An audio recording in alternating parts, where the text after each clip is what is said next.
te selote, e te lo mono hica silvele. E dir lukil fettingi, e dir che corso il lu, e dir stamtan herleri, ten hablo campo.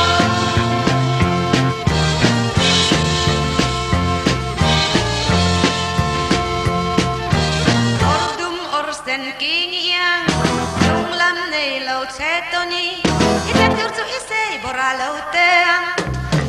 Reitir lukil fettingi, reitir che corso il lu, reitir stamtan herleri, ten hablo campo.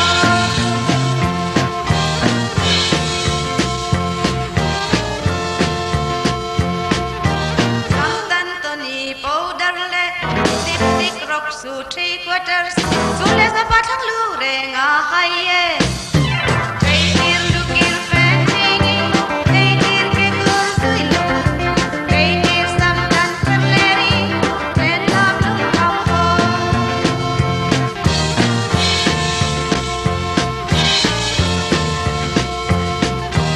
Reitir lubuk don toya, indi cowboy gambling yan, en dit zo'n te hi, itom don le.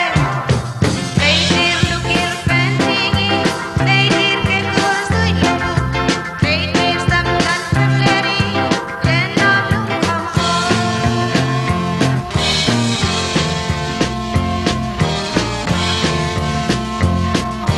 Throttle walls like cha-cha-cha, drive la throttle like quick stepping, it's under the control, arang vai mai. Reitir lukil fettingi,